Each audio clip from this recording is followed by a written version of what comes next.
హైదరాబాద్‌లోని నీలోఫర్ కేఫ్ తన ప్రత్యేకమైన ఛాయ్‌తో ప్రజల హృదయాల్లో ప్రత్యేక స్థానం ఇప్పుడు హైటెక్ సిటీ ప్రాంతంలో కొత్తగా ఓ బ్రాంచ్‌ను ప్రారంభించేందుకు రూ. 40,00,000 నెలవారీ అద్దెతో 10 ఏళ్ల ఒప్పందం కుదుర్చుకుంది.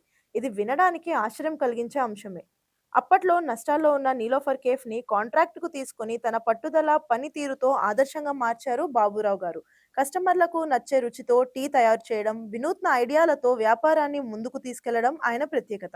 బాబురావు గారు నెలకు రూ. 25,00,000 జీఎస్టీ కడుతున్నారు అంటే టర్నోవర్ ఎన్ని కోట్లలో ఉంటుందో అర్థం చేసుకోండి. నీలోఫర్ కేఫ్ ద్వారా 690 మంది ఉద్యోగులకు ఉపాధి కల్పిస్తున్నారు.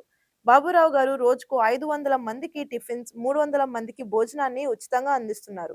కేఫ్‌లో మిగిలిన బ్రెడ్, బిస్కెట్లను పేదలకు పంచుతున్నారు.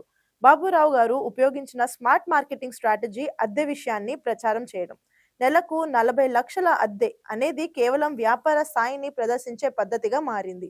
ఈ భారీ అద్దె వార్త వైరల్ కావడంతో కేఫ్ రికగ్నిషన్ పెరిగింది. ఇది వారి టీ ధరలను ప్రీమియం రేంజ్‌లో ఉంచేందుకు సహాయపడింది.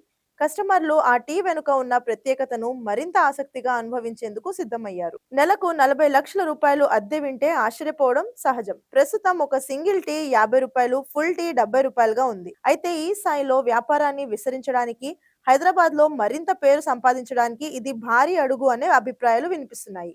సాధారణ వ్యక్తి నుంచి విజేతగా కష్టం, పట్టుదల, నిబద్ధత ఉంటే సాధ్యం కానిదేమీ లేదని నిరూపించిన వ్యక్తి బాబురావు. సాధారణ పరిస్థితుల్లో ప్రారంభమైన ఈ ప్రయాణం ఎందరికో స్ఫూర్తిదాయకం. మీ అభిప్రాయాలు కామెంట్ చేయండి. నీలోఫర్ కేఫ్ గురించి మరిన్ని విషయాలు తెలుసుకోవాలనుకుంటున్నారా? ఫాలో చేయండి.